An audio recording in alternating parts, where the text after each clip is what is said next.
I am talking about a love story of couples जिसमें Marina और उले एक ऐसी प्रेम कहानी है जिसको सुनने के बाद आप अफसोस करेंगे कि एक शख्स किसी का इतना लंबा इंतजार कैसे कर सकता है।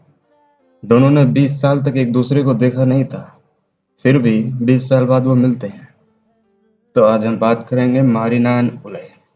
दोनों परफॉर्मेंस आर्टिस्ट थे। एक ऐसी प्रेम कहानी जिसमें प्रेमी और प्रेमिका ने 2-2 हज़ार किलोमीटर पैदल यात्रा की और फिर भी कम वक्तों को कुछ नहीं मिला। एक दूसरे के लिए बने थे मारिना और उले। दोनों कलाकार थे। मारिना सर्बिया की थी और उले जर्मनी का था। उले 3 साल बड़ा था, अलबत्ता दोनों की जन्म तिथि एक ही थी, 30 नवंबर, यानी कि दोनों का जो बर्थ डेट है वो 30 नवंबर है। दोनों की पहली मुलाकात 1976 में हुई और 1900 पहली मुलाकात ही उनकी प्यार में बदल गई। उले ने मारिना के भीतर किसी दूसरे संसार से आई मायाविनी को पाया। मारिना उसकी बेपरवाह आवारगी पर कुर्बान हुई। अगले 12 साल तक दोनों ने आधुनिक कला के क्षेत्र में बड़े और ऐतिहासिक प्रयोग किए। दोनों परफॉर्मेंस आर्टिस्ट थे और मिलकर काम करते थे और खुद को दो सिरों वाला एक शरीर बताया करते थे। बरसों तक अपनी वैन में उन्होंने पूरे यूरोप को घूमा और गांव-गांव जाकर अपनी कला का प्रदर्शन किया। उनकी कला दर्शकों के सम्मुख इंसानी बर्दाश्त की हद को परखने का माध्यम हुआ करती थी। हकबकाए दर्शकों की प्रतिक्रिया भी इस कला को एक अलग आयाम दिया करती थी, यानी कि उन्हें बहुत मनोरंजन आता था। बहुत अच्छी लगती थी उनकी परफॉर्मेंस, मारिना और उले की।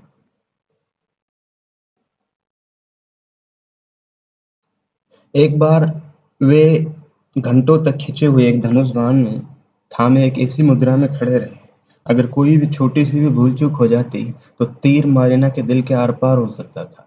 एक और दफा उन्होंने अपने बालों को आपस में बांधा और 17 घंटे तक खड़े रहे। इम्प्रेसिव। उनके इस संबंध और उनकी जोखिम भरी कला को पूरी दुनिया ने बहुत पसंद किया। संसार भर के लोग उनके हर नए प्रदर्शन की बेचैन प्रतीक्षा किया करते थे। पहली मुलाकात के समय मारिना शादीशुदा थी। उले से मिलने के बाद उसने तलाक ले लिया था। 7 साल साथ रहने के बाद उन्होंने शादी करने का ठाना। 1983 में लिए गए इस निर्णय के साथ एक अनूठी बात जुड़ी हुई थी। दोनों प्रेमी चीन के महान दीवार के अलग-अलग हिस्सों से चलना शुरू करने वाले थे। दीवार के बीच पे पहुंचने पर एक चीनी मंदिर में शादी होनी थी।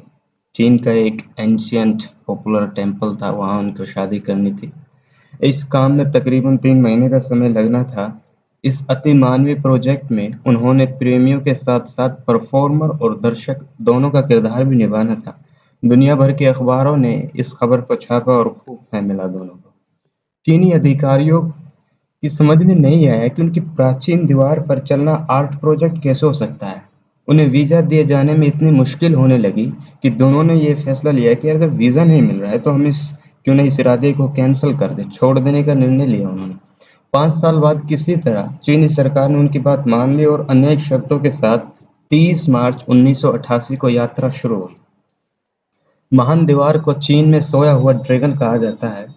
हर रोज करीब 20 किलोमीटर चलने के बाद दोनों कभी दीवार में बने किसी सुराग या किसी गुफा या नजदीकी गांव की झोपड़ी में सो जाते थे। कई बार उन्हें खुले आसमान के नीचे सोना पड़ता था। गांव में सोने का अवसर मिलता तो वे उस गांव के सबसे बूढ़े व्यक्ति से मिलते और कोई कहानी सुनाने को कहते। ये कहानियां अक्सर उसी सोए हुए ड्रैगन के बारे में हुआ करती थी। चीन की दीवार को चीन में सोया हुआ ड्रैगन कहा जाता है, इसलिए मैं इस बार नाम बार बार ले रहा हूँ। रास्ता बहुत मुश्किल और परेशानियों से भरा हुआ था। दोनों कई बार जान से हाथ धोते-धोते बचे। एक बार मरीना को 2 किलोमीटर लंबे एक ऐसे हिस्से से गुजरना पड़ा जो मानव बस्तियों से ढका हुआ था। आखिरकार करीब 2-2 हज़ार किलोमीटर पैदल चलने के बाद मिंग साम्राज्य के समय में बनाए गए मंदिर के एक परिसर में दोनों की मुलाकात हुई। सबसे पहले दोनों ने खुद को गले लगाया। 3 महीने का इंतजार किया था, गले तो लगाना बनता ही है। उले ने कहा कि वह अनंत काल तक वैसे ही चलता रहना चाहता है। मारिना जल्द से जल्द घर पहुंचना चाहती थी। फिर वह रोने लगी। मीडिया की चहल-पहल के अलावा वहां शादी की पूरी तैयारियां भी थी। दोनों ने एक प्रेस कॉन्फ्रेंस की जिसके बाद वे बगैर शादी के अलग-अलग रास्तों से एम्स्टर्डम को रवाना हो गए। उनकी अगली मुलाकात 22 सालों बाद हुई। दरअसल चीनी दीवार की यात्रा शुरू होने से पहले 5 साल के विलंब के दौरान दोनों के जीवन पूरी तरह बदल चुके थे। दोनों के अलग-अलग प्रेम संबंध बन गए थे। उनके काम को दुनिया में नाम और पैसा मिल रहा था, काफी फेमस हो गए थे अपने वक्त में दोनों। मारिना को नया जीवन चाहिए था। उन्हें पुराने तरीके से आवारगी करने का हिमायती था। दोनों जानते थे कि उनका संबंध समाप्त हो चुका था, लेकिन उन्होंने फैसला किया कि यात्रा हर हाल में की जाएगी, चाहे उसका उद्देश्य सदा के लिए एक दूसरे का हो जाने का हो या बिछड़ जाना ही क्यों ना हो, लेकिन यात्रा तो करनी है। उले ने इस बात की कंडीशन रखी थी।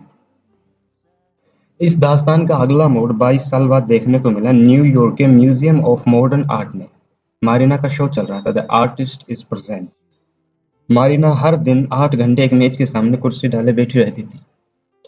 लोग उसके सामने आकर बैठते और जब तक संभव हो उससे नजरें मिलाए रहते। मारिना की आंखें बगैर किसी भावना के उन्हें देखती रहती थी। दोनों के बीच 2 मीटर का फासला हुआ करता था, यानी जो शख्स मारिना के सामने बैठेगा वो मारिना से 2 मीटर दूर बैठेगा। मारिना ने इस शो में एक नियम बनाया था कि कोई भी मारिना को छुएगा नहीं। और जब शो चालू होता था तो वह ऐसे बैठी थी जब शो के बारे में सुनकर उन्हें भी वहां पहुंचा। लेकिन मारिना जब शो चालू करती थी तो उसके सामने जो शख्स आकर बैठता था वो उस पहले अपनी आंखें बंद कर लेती थी, उसके बाद अपनी आंखें खोलती उस शख्स को देखती थी जो उस मारिना के सामने आकर बैठा हुआ था। 22 साल बाद सामने बैठे फ्रैंक ओ लेसिपिन उर्फ उले को देखती है। उसकी आंखों में एक हरकत होती है। वो महबूब ही क्या जो अपने यार को आंखों से न पहचाने। मारिना ने तुरंत उले को पहचान लिया। उसकी आंखों में एक हरकत होती है, वह हल्के से मुस्कुराती है और उसके होठों पर एक आंसू अटक कर रह जाता है। एक 1.5 मिनट के उस दृश्य को शब्दों में बयान करने का मैं नहीं कर सकता यार, जाहिर सी बात है। जो फीलिंग रियल में होती है ना वो किसी के लफ्जों में कहाँ होती है। यह सिर्फ इसे वो आशिक ही बता सकता है अपनी महबूबा की वजह। फिर वह अपना ही बनाया नियम तोड़ती है और आगे की तरफ झुककर ओले का हाथ थाम लेती है।